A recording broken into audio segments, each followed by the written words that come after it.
A gente, cola aqui comigo, eu fiquei impressionado com um dado, né? Antes de começar aqui a entrevista com o Ronaldo Fidelis, que está aqui ao meu lado, né? O angiologista, eu fiquei impressionado com esse dado. São 10 mil, prestem atenção no que eu estou falando, são 10 mil óbitos, né? Por doenças do aparelho circulatório.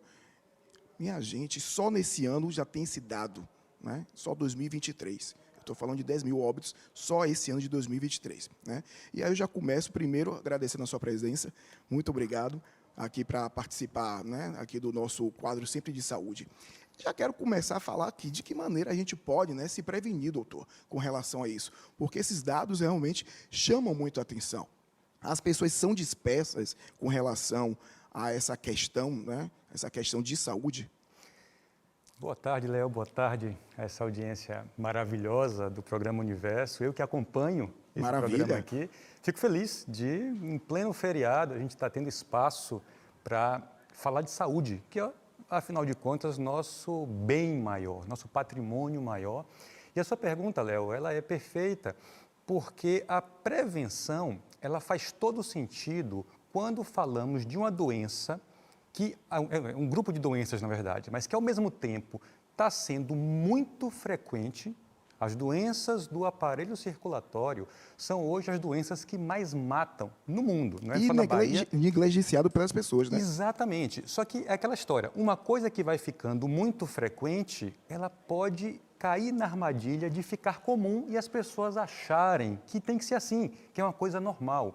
Então, ao mesmo tempo, as doenças como tromboses, infartos, derrames, elas são as doenças que mais vitimam pessoas, mas elas têm um poder, assim, nós podemos preveni-las de maneira efetiva em quase 80% dos casos, se a gente falar sobre esse assunto, e aqui o papel de saúde de um programa como esse, né? Mas mais do que falar, se a gente aprender o que podemos fazer para de verdade evitá-las. Falar, esclarecer, né, trazer aqui o assunto para a população que está nos acompanhando sempre aqui no programa Universo. Bora começar a falar dessas doenças, né? Porque algumas, né, não sei todas, o senhor vai deixar isso claro para a gente, algumas são até silenciosas, né? Assim, não sei se todas aí, mas assim, algumas são silenciosas e as pessoas vão passando, ou então às vezes sentem, tem algum sintoma, é sintomático, mas vai, né, empurrando com a barriga. Não, né? Só foi um inchaço, não é nada demais. E esse é o grande problema, né, da sociedade. Justamente, Léo. A gente costuma dizer que uma doença, ela não começa no momento em que a dor aparece. Tem aquela história do infarto súbito, né? A pessoa acha que o infarto é súbito porque a pessoa pensa que o infarto começou quando começou a dor. A dor pode ter sido súbita, mas o processo de obstrução da circulação já vem de muito tempo. As feridas nas pernas, pessoas que têm diabetes, por exemplo, isso é um mal que nos preocupa muito hoje em dia.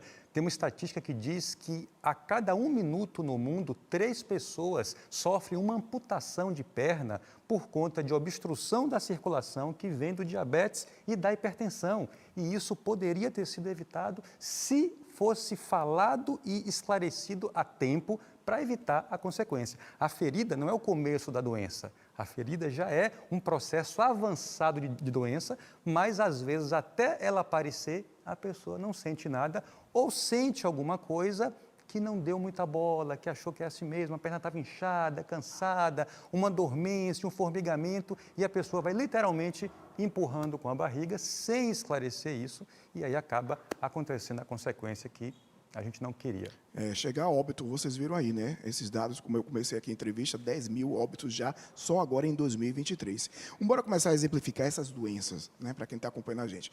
O senhor aí falou sobre trombose, né? Falou sobre outras, né? Outras doenças também. Mas a trombose, geralmente, é o que as pessoas comumente, né? Em rodas de conversa, falam, um amigo meu, né, teve trombose, durante uma cirurgia sofreu uma trombose.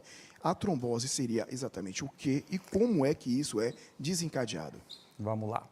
O nosso sangue, ele é necessário que ele circule, né? Todos os nossos órgãos dependem do nosso sangue para funcionar. E o sangue é um líquido, né, que pode, em algumas situações, ficar na forma de uma gelatina. A gente compara muito, sabe o leite, Léo? Sim. Quando o leite quando corta a coalhada, né? O sangue é um líquido que tem essa característica. a coalhada do sangue, é o Sim. coágulo, que é chamado de trombo, que quando acontece fora de hora e fora de lugar, é a doença do trombo chamada trombose. Ela pode acontecer no coração, talvez seja o local mais famoso, né? Que aí a consequência é o infarto. Ela pode acontecer na circulação do cérebro, e aí a consequência é o derrame. O derrame. Mas pode também acontecer nas pernas, que é a terceira área que isso acontece com frequência. A consequência são as feridas, as gangrenas e, eventualmente, até uma amputação. O que há de comum é que houve essa obstrução do sangue, e ele não passa, e aí o órgão, para onde esse sangue ia, não mais funciona, ele dói, ele deixa de ter uma função normal e acaba tendo as consequências que são péssimas. A gente está aqui acompanhando, né, o doutor falando, Fidelis, sobre, né, essa questão do problema de circulação, mas, pelo que eu vi, também existem outras doenças que desencadeiam isso também, né? Você está, né, com o seu sistema circulatório aí tranquilo, mas pode existir algumas doenças que façam com que ele comece realmente a trabalhar de forma errada, né? E isso comprometer, como é o caso da diabetes, né? Você citou aí a diabetes, né? Quem tem a diabetes aí realmente tem que ficar atento, porque isso pode ocasionar, né, outros problemas também. Perfeito. Não apenas a diabetes, mas a pressão alta se enquadra, a hipertensão arterial, né, uma pressão arterial alta, o colesterol ruim, porque tem colesterol bom e ruim, essa é um outro mito, nem toda gordura é ruim, mas algumas são e acabam levando a consequências na circulação. O sobrepeso, Léo, é um problema que está impactando muito, né, na circulação. E tem um quinto fator que talvez esse seja um dos mais negligenciados, um dos mais esquecidos e subestimados, que é a insônia. Você sabia que para a saúde circulatória ficar ok, nós precisamos dormir na quantidade e na qualidade adequada? Ô, meu pai. Pois então, é. já estou ficando preocupado com o Leonardo, já tenho que se preocupar comigo mesmo, porque Pois é um grande problema. Não que eu tenha insônia, né, graças a Deus. Eventualmente, claro, né, assim, acontece de você ter uma insônia ou outra por conta da rotina de trabalho, preocupações e tudo mais. Mas isso aí não é uma coisa frequente, é raro, graças a Deus. Mas o dormir pouco é um problema aí. Né? Assim, dormir pouco, e às vezes você dorme pouco, mas não dorme também com tanta qualidade. E você perceba, não sei se é seu caso, Léo, mas a gente vê muita gente que dorme pouco, dorme menos de 6 horas. Né? O ideal é dormir de 7 a 8 horas. Essa é a estatística, é a recomendação. Mas tem muita gente que dorme menos do que isso e acha legal, e se gaba. Né? Eu durmo pouco, durmo 4 horas e estou bem. E estou bem, estou tendo um dia ativo, estou tranquilo. Isso é uma ilusão. Oh, na verdade, preste atenção nesse recado aqui. Se você está dormindo menos de 6 horas, você está achando que está bem, mas o seu corpo está pagando esse preço, às vezes de maneira sem sintomas. E o que está acontecendo ali, que essa é uma mensagem importante, você está queimando a sua reserva para o futuro. Percebe? Lá na frente a cobrança chega, Você né? tem hoje 30, 40, 50, mas quem não quer chegar aos 70, 80, Sim. 90, com independência? Estamos no dia 7 de setembro, Isso né, o mesmo. feriado da independência. Ter saúde de verdade é ter independência hoje e no futuro. Então, nós temos que atentar para isso. Às vezes, nós estamos queimando a nossa reserva com hábitos ruins. Rapaz, está vendo só? E eu ouço muitas pessoas se gabando realmente do que o senhor acabou de dizer aí. Não, eu durmo 3, 4 horas, é o suficiente, eu tenho uma vida ativa e tal. Mas eu sempre pensei dessa mesma forma. Eu acho que o corpo, ele necessita realmente da pausa, do descanso, daquele sono profundo de você realmente, né, conseguir ter o sono do descanso mesmo, acordar bem depois de um grande repouso. Eu durmo pouco. E aí, realmente, às vezes, a gente passa o dia meio cansado. E a gente vai sentindo isso ao longo do dia. Léo, eu quero só lembrar aqui de um outro ponto, que este fator de risco, nós médicos, viemos falando menos dele nos últimos anos, porque era um hábito que vinha diminuindo, tá? Que é o hábito de fumar, o cigarro. Tá? O cigarro, assim como a diabetes, assim como a pressão alta, assim como o colesterol, está naquele grupo de doenças que geram risco para a circulação. Só que a frequência vinha diminuindo até alguns anos, Com o surgimento, voltando com toda a força com os chamados cigarros eletrônicos e alvejando em cheio a população mais jovem, com a ideia de que o pendrive, né, o sim, vape e tal, por ter um cheiro até agradável, né, de menta, saborizado, ele não deixa tanto resíduo no ambiente. Então, dá aquela ideia de que aquela algo... falsa sensação que é algo que vai passar tranquilo na saúde. Exatamente. Não só isso não é verdade, ou seja, a agressão que esse tipo de cigarro faz à circulação é igual ou pior ao cigarro tradicional, o cigarro analógico, né? Não sei se podemos falar assim, mas existem estudos já atuais de pessoas que morreram após o hábito de fumar o pendrive, em que foi visto queimadura do pulmão, porque a temperatura daquela fumaça é mais alta do que a temperatura do cigarro normal. Então, além da agressão química, o cigarro eletrônico causa literalmente uma queimadura do pulmão. Isso está preocupando muito a comunidade médica, porque parece que é um hábito inocente, alguma coisa mais, e não é. Esses Muita hábitos atenção. modistas, né, acabam preocupando não só, né, pais, familiares, mas os próprios profissionais de saúde. É impressionante. Todos os profissionais de saúde que nós recebemos aqui, independente, né, de qual seja, né, a sua especialidade, todos falam realmente sobre esse cigarro eletrônico, como isso está afetando, né, várias partes do organismo, vários adolescentes que estão usando isso de uma forma, né, achando que é brincadeira, na noite. E a gente sabe que é proibido a venda, mas a gente vê ainda sendo realizado em vários lugares, principalmente em eventos, na porta de eventos, né, nas baladas, na noite, principalmente. A gente está aqui com o angiologista Videlis, nós estamos falando aqui sobre, né, circulação, né, o sistema circulatório, e eu quero que vocês também, né, participem comigo aqui, ao vivo, mandando a sua pergunta, querendo tirar suas dúvidas. A gente vê hoje uma sociedade também, doutor, que tem uma forma de trabalho, às vezes, fora, né, do padrão. Muitas pessoas que trabalham ou muito em pé, ou pessoas que trabalham muito sentadas, né? E isso, ao longo do tempo, vai ocasionando problemas. O que é que a gente pode aconselhar para essas pessoas, né, que às vezes precisam trabalhar muito tempo em pé, por exemplo, mulheres que ficam com salto alto durante muitas horas, né? As pessoas que trabalham em telemarketing, que ficam muito tempo sentada, né, em frente ao computador, o famoso home office também dentro de casa. O que é que a gente pode aconselhar para essas pessoas para ter já um cuidado, né, se preocupar aí com o sistema circulatório? A primeira grande informação é que a nossa circulação como um todo, mas especialmente a das pernas, depende do movimento para funcionar bem. A contração e o relaxamento muscular, a movimentação das nossas dobradiças, que são nossas articulações, né, joelho, tornozelo. Assim, gente, tudo do nosso projeto, tudo que tem em nosso corpo tem uma razão de ser. Então, no momento em que a gente passa a ficar excessivamente em pé ou excessivamente sentado, além das dores nas costas, além das dores articulares, do desgaste de joelhos, etc., a circulação, especialmente a das pernas, sofre muito. Então, a dica é que você tente ficar o menos possível nessa posição, né, e faça pausas, se levante, vá até tomar uma água, né, vá até o banheiro, se alongue. E se você está em pé, dá para fazer o movimento também, de você ficar na ponta do pé e descer, né?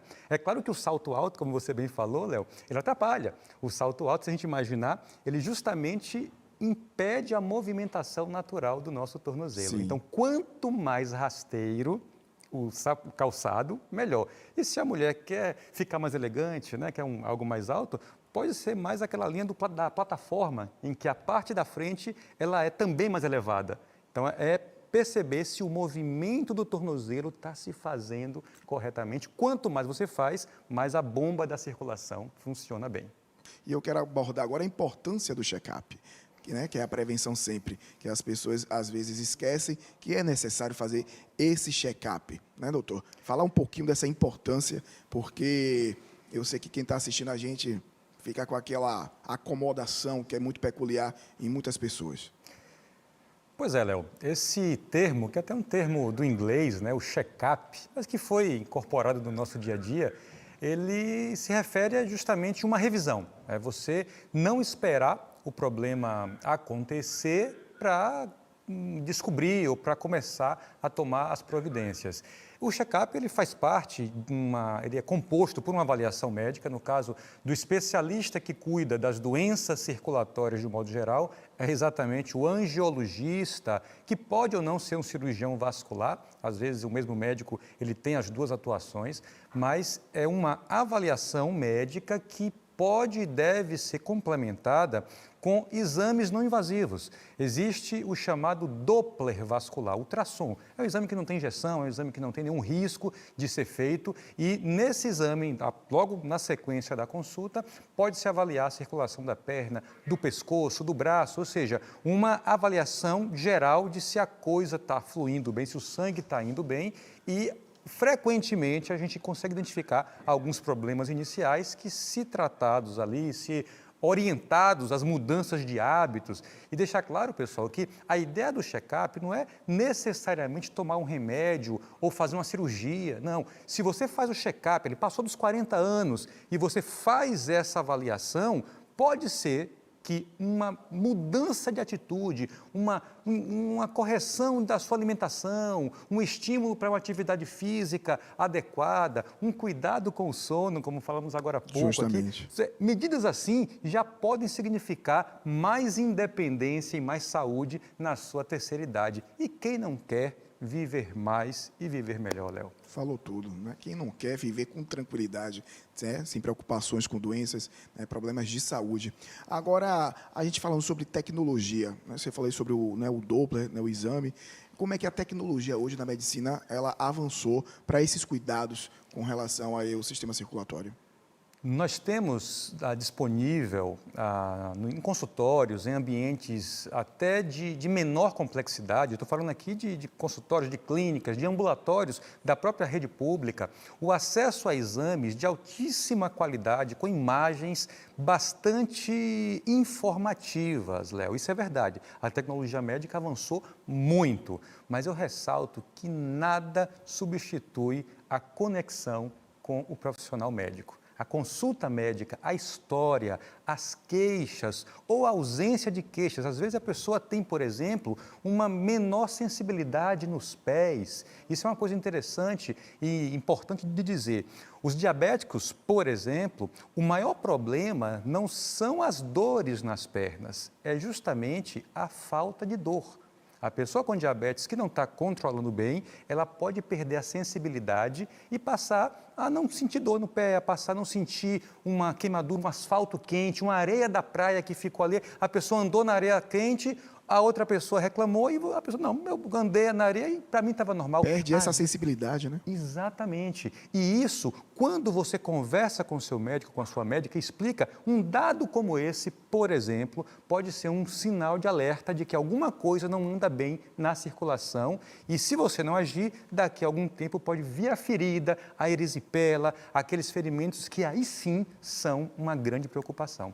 Essa é a importância de se detectar a alteração no início. O check-up é isso, consulta médica atenciosa, cuidadosa e alguns exames que são sensacionais em termos de visualizar a circulação. Essa consulta médica é imprescindível, minha gente, porque é a vivência com o seu médico, é a consulta, é o bate-papo, para ele saber do seu histórico. E se ele já te acompanha, aí sim, né, que você cria uma relação de médico com paciente, que ele realmente vai entender o que é a sua vida, o seu processo todo. É muito melhor do que ficar só dependendo aí dos exames. Às vezes um bate-papo, um esclarecimento, né, é muito claro e objetivo junto com o seu médico. E você que está acompanhando a gente aqui, nós estamos falando sobre, né, o sistema circulatório hoje com o angiologista, né, Dr. Ronald Fidelis. E se você quiser também participar, pode ficar à vontade com a nossa produção enviando a sua pergunta, ok? Porque é sempre importante a gente estar aqui esclarecendo isso com você.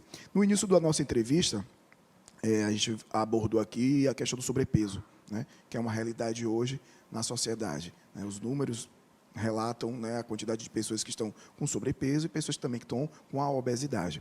E a gente acompanha, às vezes, muito, né? E eu sempre trago isso aqui para os nossos bate-papos, a questão das redes sociais, onde, às vezes, alimentam e distorcem informações, né? A gente, quando fala sobre a obesidade, quando a gente fala sobre o sobrepeso, a gente tem que falar de uma forma coerente, não é uma forma, né, de chacota, não é gordofobia, não tem nada a ver com isso. E as pessoas distorcem isso nas redes sociais, né? Romantizam, né, uma questão que é uma questão, né, de saúde pública, né, que é essa questão da obesidade e desse sobrepeso.